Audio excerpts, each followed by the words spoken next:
नमस्ते दोस्तों बीते दिनों शंकराचार्य स्वामी स्वरूपानंद सरस्वती का निधन हो गया। स्वामी स्वरूपानंद सरस्वती काफी चर्चा में रहे जब उन्होंने कहा कि मंदिरों में जो भी साईं बाबा की मूर्ति लगाएगा उस मंदिर को वो बहिष्कार करेंगे। उन्होंने उनके इस कथन के बाद बहुत सारी साईं बाबा की मूर्तियों को मंदिरों से निकाल दिया गया। उन्हीं के नक्शे कदम पर चलते हुए अब जिन व्यक्ति को, जिन स्वामी को शंकराचार्य की उपाधि दी गई है, उनके उत्तराधिकारी के तौर पर स्वामी सदानंद, ये भी साईं बाबा को लेकर काफ़ी चर्चा में रहे। उन्होंने कई मंदिरों में जाने से मना कर दिया जब उन्होंने वहाँ पर हमारे आराध्य राम और कृष्ण की मूर्ति के समकक्ष साईं बाबा की मूर्ति लगी देखी। उनका कहना था, ये चांद मियाँ की मूर्ति क्यों लगाई गई और इस साईं बाबा की क्या औकात हमारे महापुरुषों के बगल में खड़ा हो। दोस्तों, मुद्दा जरूरी में आप सभी का स्वागत है। आज हमारे साथ मौजूद हैं जाने माने सामाजिक कार्यकर्ता अरविंद आर्यवीर जी। अरविंद जी, आपका बहुत बहुत स्वागत है हमारे इस कार्यक्रम में। अरविंद जी, जिस प्रकार से हम देखते हैं जो स्वामी स्वरूपानंद जी का निधन हुआ, उन्होंने भी और उनके जो उत्तराधिकारी बने हैं, शारदा पीठ के प्रमुख बनाए गए हैं, स्वामी सदानंद जी को शंकराचार्य बनाया गया है, उन्होंने भी काफ़ी इस चांद मियाँ उर्फ साईं बाबा की मूर्तियों को लेकर विरोध किया। अब आपसे जानना चाहेंगे कि ये जो मंदिरों में मूर्ति लगाई जाती है साईं बाबा की और उसे पूजा जाता है, राम और कृष्ण जो कि हमारे आराध्य हैं, योगेश्वर श्री कृष्ण, उनके जैसा कोई व्यक्ति नहीं हुआ, राम जैसा मर्यादा पुरुषोत्तम कोई नहीं हुआ, लेकिन फिर भी साईं बाबा की मूर्ति लगा दी जाती है। ये कितना निरार्थक और गलत है, इसके बारे में आपसे जानना चाहेंगे। जी अरविंद जी। देखिए, सर्वप्रथम तो मैं आपका धन्यवाद करना चाहूंगा। आप इस मुहिम को उठा रहे हैं। इस मुहिम के विषय में कोई प्रिंट मीडिया या इलेक्ट्रॉनिक मीडिया या फिर वर्तमान के टीवी चैनल्स भी कोई बोलने का साहस नहीं रखते कि आप निरंतर उसके ऊपर कार्यक्रम कर रहे हैं। देखिए, आपने कहा कि देखिए जो स्वामी स्वरूपानंद जी थे, उनको देखो उनका निधन हो गया, उनको हम भावपूर्ण श्रद्धांजलि अर्पित करते हैं।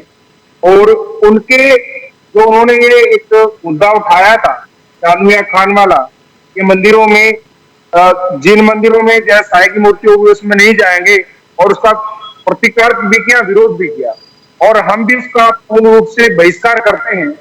और तो मंदिरों में देखो, राम के समकक्ष, श्री कृष्ण के समकक्ष बिठाने योग्य कोई भी मत संप्रदाय जितने भी हैं, उनके सम्मान, उनके बराबर बिठाने की किसी में भी सामर्थ्य नहीं। क्योंकि महाभारत में भी बड़े बड़े जो महायोद्धा थे, वहां भी श्री कृष्ण का जय श्रद्धा पूर्वक सम्मान दंडवत प्रणाम करते थे। तो श्री राम मर्यादा पुरुषोत्तम, श्री राम जो मर्यादाओं में सर्वोत्तम है, जो पुरुषों में मर्यादा है उसमें सर्वोत्तम है, मर्यादा पुरुषोत्तम श्री राम, उनके समकक्ष एक चांद मियां खान को बिठा देना वो पूर्ण रूप से गलत है और उसका विरोध होना चाहिए। और इस प्रकार जो कुछ हमारे मंदिरों में उसकी मूर्तियां लगा दी गई हैं, और कुछ केवल इतना ही नहीं, मैं आपको बता दूं कि वहां पर जैसे विराट स्वरूप जो श्री कृष्ण जी का दिखाया जाता है महाभारत के समय, उसमें भी वो विराट स्वरूप शरीर तो बिल्कुल सेम है, उसका उसके ऊपर मुंह लगा दिया जाता है साईं का। शिव जी का गणेश को गोद में लिए हुए शिव जी का मुंह हटा करके वो साईं का मुंह लगा दिया जाता है। और क्या उच्चारित किया जाता है, क्या बोला जाता है, ओम साई राम। ओम भी साईं हो गया, राम भी साईं हो गया, और साईं तो वो है ही। तो ये इस प्रकार का जो प्रोपगंडा चल रहा है, इसका विरोध सनातन धर्म के प्रत्येक व्यक्ति की ओर से होना चाहिए, और इस प्रकार के कार्यक्रमों पे रोक लगनी चाहिए। चाहे इसका प्रचार चाहे बड़े बड़े फिल्म स्टार करें, चाहे इसका प्रचार कोई भी करे, वह निरर्थक है, गलत है। क्योंकि साईं के विषय में जानना कोई शेष विशेष नहीं है, उसे गूगल पे डाल लीजिए, सब उसकी हिस्ट्री निकल के आ जाती है। एक पिंडारी था, एक मुखबर था, एक जो है गुप्तचर था, मुगलों का, आतंकवादियों का, गुंडों का, जिन्होंने इस देश की संप्रभुता को नष्ट करने का प्रयास किया, इस देश की संस्कृति के साथ खिलवाड़ किया और अनेकों मंदिरों को तोड़ा। उनका एक मुखबर, एक व्यक्ति को भगवान बना करके हम लोग प्रस्तुत करें, वो बिल्कुल निरर्थक है, गलत है, उसका विरोध होना चाहिए। और किसी भी, मैं तो कहता हूं केवल साईं धाम जो भी है भारत में, ये नहीं अपितु विदेशों में भी साईं की कोई मूर्ति नहीं लगनी चाहिए। और स्वामी स्वरूपानंद जी को हम पुनः श्रद्धांजलि अर्पित करते हैं। और जो अभी वर्तमान में शंकराचार्य बने हैं उनको भी उनके उनके जो बारे में सुना, उनके विषय में सुना, वो उनका बिल्कुल जो कथन है वो बिल्कुल सत्य है। और ऐसा सभी सनातन धर्मियों को और जो पौराणिक भाई हैं उन सबको इस स्वीकार करना चाहिए, क्योंकि जो शंकराचार्य का पद है वो बहुत ऊंचा पद है और बहुत सम्मानीय पद है। और जो भी वो कह रहे हैं उसके अंदर बहुत गहराई होगी और उसका कोई विशेष कारण होगा, इसी कारण से वो उसका विरोध कर रहे हैं। और निरर्थक किसी और चीज का विरोध नहीं करते, क्योंकि श्री राम के समकक्ष या फिर श्री कृष्ण के समकक्ष या फिर हमारे आराध्य शिव उनके समकक्ष बिठाने का तो दूर की बात है। हमारे कोई जो सामान्य श्री राम जी की सेना में रहे होंगे जो योद्धा, जो हनुमान जी की सेना में रहेंगे योद्धा, उनके समकक्ष बिठाने की और बैठने की भी कोई सामर्थ्य, कोई गुणवत्ता जैसा साई की नहीं है। अरविंद जी, आपसे जानना चाहेंगे आखिर साईं को जो है एक भगवान की तरह किस तरह से प्रोजेक्ट किया गया, किस तरह से इनकी एक कहानी शुरू हुई कि लोग इन्हें हिंदू देवी देवताओं के बराबर इन्हें मानने लग गए, ये इसके बारे में थोड़ा सा बताइए। देखिए, एक प्रोपेगेंडा है और प्रोपेगेंडे जो चलाए जाते हैं तो उसका प्रसार होता है।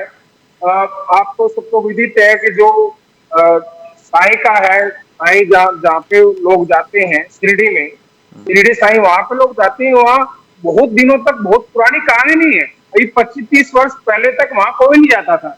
लेकिन ये जो बॉलीवुड है, आज लोग कह रहे बहिष्कार हो रहा है, बाइकआउट हो रहा है, ये इस्लामिक वुड जो है इन्होंने इसका प्रस्तुतिकरण किया, बड़े बड़े कार्यक्रम ऑर्गेनाइज किए गए, उसके माध्यम से कहीं कोई जननायक अधिनायक कुछ भी लोग कुछ भी देते हैं, कोई उनको बिग बॉस कहते हैं, कोई बिग बी कहते हैं, कोई कुछ कहता है, उनको जो नायक नहीं है केवल अभिनय करने वाले लोगों को हीरो बनाकर प्रस्तुत कर दिया गया।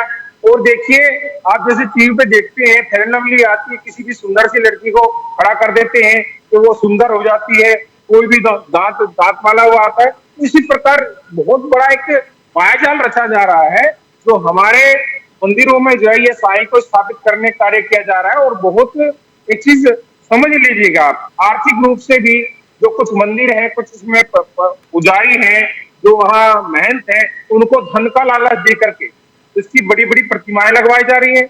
और जो श्री राम मंदिर से श्री राम जी का है, लेकिन उसमें बड़ी प्रतिमा लगा दी गई इसकी साई की, और झूठे झूठे बहुत कहानियां, चमत्कार की कहानियां रची जाती हैं, जब झूठी झूठी पाखंड अंधविश्वास की कहानियां रची जाती हैं तो प्रसारित की जाती। और कुछ बड़े बड़े जो गायक हैं कथित तथाकथित कहने के, उनके मुख से उनके गाने गवाए जाते हैं, उनको प्रचार किया जाता है। और एक बहुत बड़ी लॉबी है, चाहे उसे आप कम्युनिस्ट का हो, चाहे उसे वामपंथी का हो, कुछ भी कहो, वो लोग मिलकर के सब कार्य कर रहे हैं, क्योंकि वो लोग श्री कृष्ण को पसंद नहीं करते। वो लोग, क्योंकि जो अब एक चीज देखिए, आप जो जितने भी तांत्रिक हैं, पूछने वाले जितने, वो बाबा, वो बंगाली बाबा, ये बाबा जितने भी हैं, वो सब जो है तो पिछले दिनों 25-30 साल पहले के आप अगर हम चित्रण देखें, उनके पंपलेट्स देखें, उनके बैनर्स देखें, उनमें किसी का फोटो नहीं होता था। लेकिन अभी वर्तमान में गाड़ी में, रेलगाड़ी में, ट्रेन में, कहीं भी जहां उनके फोटो लगे तो साई का फोटो लगा होता है। और ये बहुत बड़ा एक प्रोपेगेंडा चलाया जा रहा है तो जो है ना, हर जगह जो है साई को प्रस्तुतिकरण किया जा रहा है, साई को दिखाया जा रहा है, बिल्कुल गलत है और ऐसा हमें बिल्कुल नहीं करना चाहिए। क्योंकि हमारे पास सृष्टि के सबसे बड़े महानायक और हमारे भगवान आराध्य श्री राम, श्री कृष्ण और श्री के होते हुए, और ऐसे फिर दोस्त लोगों के चक्कर में पड़ने की आवश्यकता नहीं है। मिथ्या प्रचारों से बचे और सत्य है उसको स्वीकार। जी बिल्कुल, आपने सही कहा कि जब हमारे अपने नायक हमारे पास हैं, जब हमारे अपने महापुरुष हमारे पास हैं, तो साईं बाबा जैसे एक व्यक्ति को आखिर क्यों पूजना। चमत्कार, आखिर चमत्कारों को लेकर बात करते हैं लोग कि चमत्कार दिखाते हैं साईं बाबा, इसलिए उन्हें पूजते हैं। चमत्कार क्या है? चमत्कार केवल आंखों का भ्रम और केवल हमारी दिमाग की सोच है। चमत्कार केवल ईश्वर है, ईश्वर ने के अलावा कुछ भी ऐसा नहीं है। ईश्वर ने अपनी एक व्यवस्था बनाई हुई है, जिस व्यवस्था के हिसाब से सब कुछ चलता है। कोई भी चीज़ ऐसी हो नहीं सकती जो ईश्वर की व्यवस्था से अलग हो। ये चीज़ें अन्य मतों और संप्रदायों के ग्रंथों की किस्से कहानियों में तो हो सकते हैं कि कोई मरने के बाद जिंदा हो गया, या किसी ने कुछ ऐसा किया कि वो चमत्कार हो गया। लेकिन अगर हम अपने वेदों की बात करें, अपने वेदों और आर्ष ग्रंथों की बात करें, तो वहाँ चमत्कार का कोई महत्व नहीं। वहाँ ईश्वर ने अपनी एक सत्ता बनाई है। ईश्वर जो उसने कानून बना दिए, उन कानूनों से ईश्वर भी खुद बंधा हुआ है। ईश्वर केवल कर्मों के हिसाब से आपको अच्छे या बुरे फल देता है। तो इसके अंदर चमत्कार कहाँ आ गया? अगर हम ये बात समझते हैं, इस तर्क को हम समझते हैं, तो साईं बाबा कहीं नहीं टिकते। हम प्रभु श्री राम और योगीराज श्री कृष्ण, इनका आदर करते हैं, इनका सत्कार करते हैं, उनके चरित्र को हम पूजें, वो क्योंकि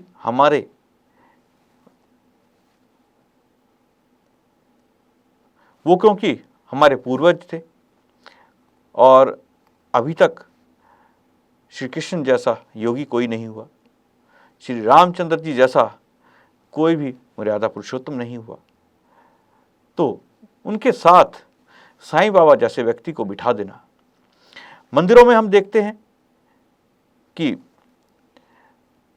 गुरुवार के दिन साईं बाबा के नाम पर लोग हलवा बांट रहे हैं, चावल बांट रहे हैं, और वो साईं बाबा जिसे 2 रोटी मोहताज थी, जिसके पास रहने के लिए जगह नहीं थी, सोने के सिंहासन पर बिठा दिया जाता है, सोने का मुकुट पहना दिया जाता है, और लोग उस साईं बाबा की मंदिरों के सामने लंबी लंबी लाइन लगा के खड़े हो जाते हैं। शंकराचार्य स्वामी स्वरूपानंद जी द्वारा एक मुहिम चलाई गई। उन्होंने कहा कि मंदिरों में जितनी भी साईं की मूर्तियां हैं, जितने भी सनातन मंदिर हैं, उनकी सभाएं हैं, वो उन मूर्तियों को बाहर निकाल कर फेंकते हैं, क्योंकि साईं का कोई अस्तित्व हिंदू सनातन धर्म में नहीं है। लोगों ने जो इस प्रोपेगेंडा को चला रहे थे, कुछ वामपंथी भी थे, उन लोगों ने कहा कि नहीं, ऐसा कुछ नहीं। हालांकि उनका इस बात से कुछ लेना देना नहीं था कि हिंदू सनातन धर्म क्या है, उसको जाने बगैर सब ने उसका विरोध आरंभ किया। हालांकि शंकराचार्य की उपाधि प्राप्त स्वामी स्वरूपानंद सरस्वती जी की बात को साधु और संतों ने माना और बहिष्कार किया उन मंदिरों का जहाँ पर इस साईं बाबा यानी चांद मियाँ की मूर्तियाँ थीं, जहाँ इसकी पूजा हुआ करती थी, जिनकी आरती हुआ करती थी, उन सभी मंदिरों का बहिष्कार किया और लोगों ने खुले मन से इन्हें अपने मंदिरों से निकाल फेंका। उसके बाद स्वामी जी के शिष्य, जो अब जिन्हें शारदा पीठ की जिम्मेदारी दी गई है, उन्हें भी इस बारे में काफ़ी लोगों ने विवादों में डालने का प्रयास किया कि इन्होंने आखिर उस मंदिर में प्रवेश करने से क्यों मना कर दिया कि जहाँ पर साईं की मूर्ति है, टाइल्स पर साईं की फ़ोटो है। उनका भी कहना बिल्कुल सही था कि हमारे आराध्य राम और कृष्ण के साथ साईं का क्या मेल, इसकी क्या औकात। इस मुहिम को आगे बढ़ाने की जरूरत है। आर्य संदेश चैनल के माध्यम से हम समय समय पर इस मुहिम को आगे बढ़ा रहे हैं। हमारा मुख्य मकसद साईं बाबा के उस स्वरूप का लोगों को सामने लेके आना कि वास्तव में साईं बाबा कोई नहीं, केवल एक मुस्लिम फकीर था जो कथित रूप से अंग्रेजों की सहायता किया करता था और उसको हिंदुओं में घुसपैठ करने के लिए एक तरह से एक कहानी गढ़कर हिंदुओं का कह लीजिए फकीर बनाया गया। क्योंकि साईं बाबा कुछ भी उसके अंदर ऐसा नहीं था कि जो देखने में, जानने में, पहचानने में, ना ही उसे कोई वेदों का ज्ञान था, ना उसे संस्कृत का ज्ञान था, ना उसे किसी मंत्र का ज्ञान था, ना वो किसी आराध्य मानता था किसी को, ना वो राम को मानता था, ना वो लक्ष्मण को मानता था, ना हनुमान को, किसी भी जिसको भी आज हिंदू सनातन धर्म के लोग अपना महापुरुष मानते हैं, जिसको भी अपना आराध्य मानते हैं, वो किसी को नहीं मानता था। लेकिन साईं को आखिर भगवान बना दिया गया। जैसा कि अभी अरविंद जी ने बताया कि बहुत सारा इस षड्यंत्र के अंदर बॉलीवुड का हाथ रहा, क्योंकि साईं के नाम पर बहुत सारे टीवी सीरियल्स आज हम देखते हैं, मूवीज़ हम देखते हैं जिनके अंदर चमत्कारों की लड़ी लगी हुई है। इन चमत्कारों को देखकर लोग मानने लगते हैं कि ये साईं उनके साथ भी वही चमत्कार करेगा, अंधों को आंखें आ जाएंगी, भूखे को रोटी मिल जाएगी, कोड़ी का कोढ़ ठीक हो जाएगा। तो इस तरह की चीज़ें, इस तरह के चमत्कार इन मूवीज़ में, इन टीवी सीरियल्स में काफ़ी दिखाए जाते हैं। लेकिन फिर भी चांद मियाँ ही रहे। उन्होंने बहुत सारी ऐसी चीज़ों का विरोध किया जो हिंदू धर्म में थी, लेकिन इन फिल्मों ने इस साबित करने का प्रयास किया कि चांद मियाँ कोई मुसलमान नहीं, वो हिंदू था। लेकिन सच्चाई यही थी कि चांद मियाँ मुसलमान था, साईं बाबा मुसलमान थे। आखिर में क्या हुआ, उनकी मृत्यु के बाद क्या हुआ, उनकी मज़ार बनी। उसके बाद कुछ चंद लोगों ने पैसा कमाने के लिए वहाँ पर एक मंदिर का निर्माण करके ये बात फैला दी कि यहाँ पर अब साईं बाबा का मंदिर है, समाधि है, यहाँ पे जो मांगोगे वो पूर्ण होगा। लेकिन वास्तविकता ये है कि केवल और केवल धन की वर्षा, पैसे की वर्षा उन लोगों तक हुई, लेकिन वहाँ आने वाले किसी व्यक्ति को कुछ नहीं मिला। अरविंद जी, आज आप हमारे साथ इस चर्चा में जुड़े। आपने बहुत सारी चीज़ें बताई कि किस प्रकार से हिंदू धर्म में उसे घुसा दिया गया और भगवान के रूप में लोग साईं बाबा को पूजने लगे। आप हमारे साथ जुड़े, आपका बहुत बहुत धन्यवाद इस कार्यक्रम में जुड़ने के लिए। दोस्तों, कल फिर मुलाकात होगी एक नए विषय और एक नए मुद्दे के साथ। आज मुझे आज्ञा दीजिए। नमस्ते।